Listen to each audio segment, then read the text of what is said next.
If your dog barks at the doorbell, there's a good chance that you're accidentally making it worse.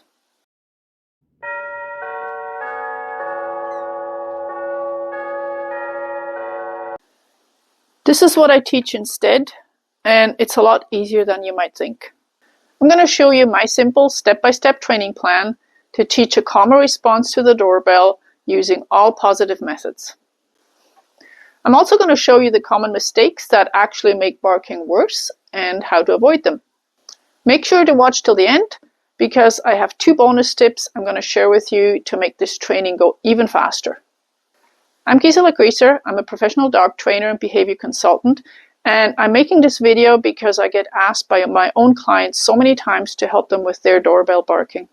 So at first, the doorbell is just a sudden loud noise that doesn't mean anything to the dog. They might get startled and bark because of that, but there's no meaning attached to it. But what happens with time, that every time the doorbell rings, there's somebody actually at the door, which is typically very exciting for a lot of dogs. So dogs are really great at connecting the dots, and they recognize doorbell rings, person coming in, exciting things happening. And then we're creating this habit of just getting excited at the doorbell even before the person comes in.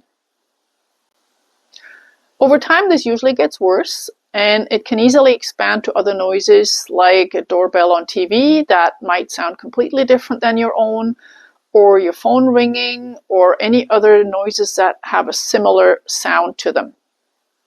So let me know in the comments, what do your dogs respond to? I want to share a little example out of my life. When I'm driving, my dogs usually sleep, but every time we turn into a gravel road, they wake up and they get excited because they anticipate it might mean that we're going to go work sheep. So this is how they create connections. Gravel road means sheep. Same thing as doorbell means visitors. So how do people make it worse? It's by letting it continue, growing into a more and more established habit. The other common mistake is trying to train in the moment when after the doorbell has rung and the excitement is running high, your dog's excited, you're excited because it's annoying, and that's just not the time where the dogs are able to learn. So we have to completely separate those two. The third mistake is actually letting dogs greet people right when they come into the door. Shushing your dog, telling them to be quiet, it might work in a moment, but it doesn't really change their emotional response. And if we were to use corrections to break this behavior, they'd have to be pretty darn severe to have an effect, and it's just not how we work with our dogs. I recently made another video about stopping barking, and I will add that link in the description down below. So what does it take to train this behavior? First of all, we got to change the emotional state of our dog from excited to calm. We're going to break the habit, not rehearsing the same routine every time. We're actually going to change the meaning of the doorbell and move the dog away from the doorbell to a calm space, like this. So before we can get started with the training, we're going to go and record the sound of our doorbell on a phone. I put it on my laptop because I'm using my phone for the recording, but it would be the same thing, and we're going to start playing at a low volume. We're also going to need some of your dog's favorite treats, of course your dog, and a dog bed, and we're ready to get started.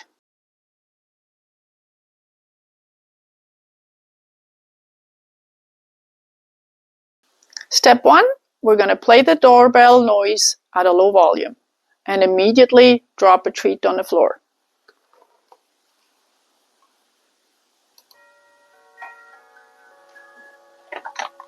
That's not very loud. He's not reacting to this. I'm going to turn up the volume a bit.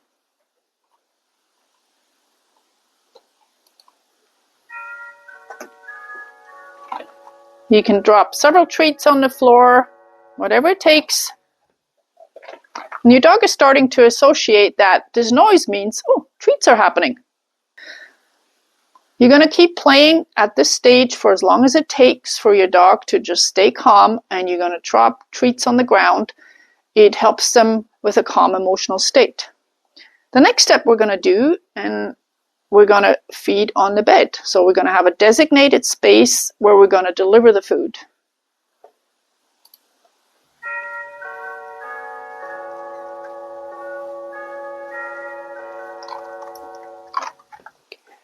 If your dog is new to boundary games, I'll put a link in the description how to get started with that.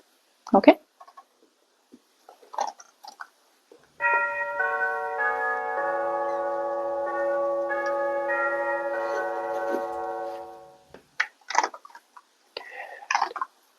So I'm now starting with my dog not on the bed, play the doorbell, and then reward on the bed.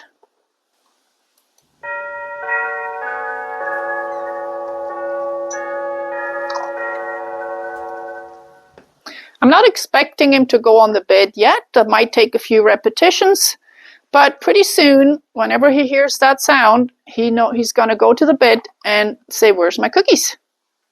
Okay?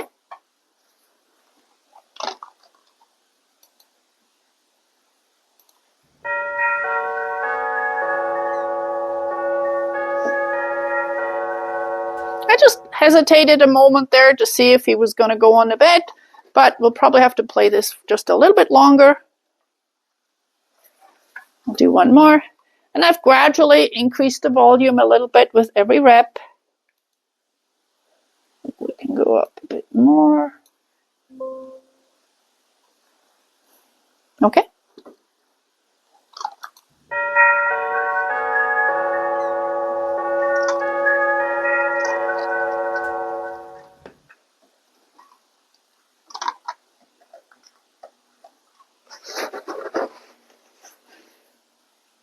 Okay.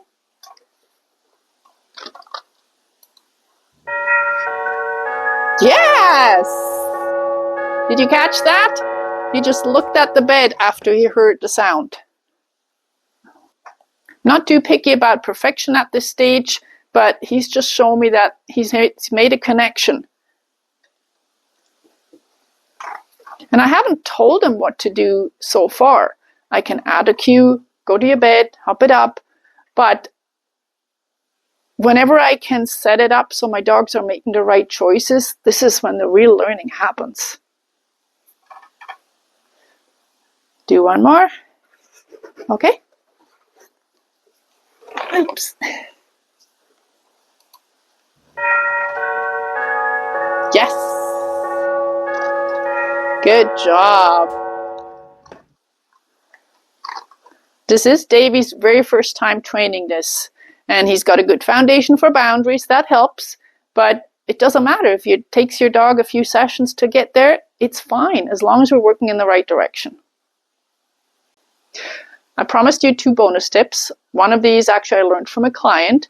They've put a sign on the outside of the door telling people not to ring the doorbell and instead phone or text. This is a great idea while you're training this new behavior, so we're not falling back into old habits. The second tip is having some long-lasting chews ready.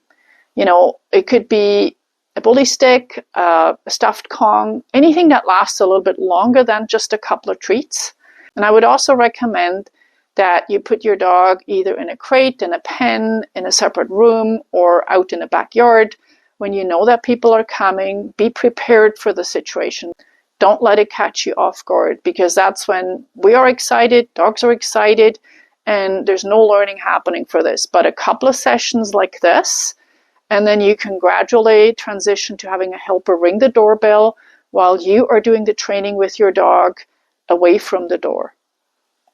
Training this way isn't just about teaching our dogs to make better choices, but is also interacting in a way that both you and your dog can enjoy. Calm dogs, calm humans, calm household. If you're still watching, I'd really appreciate if you like my video, and make sure to hit that subscribe and the little bell to be notified of my upcoming videos. I've got some great fun stuff coming up soon.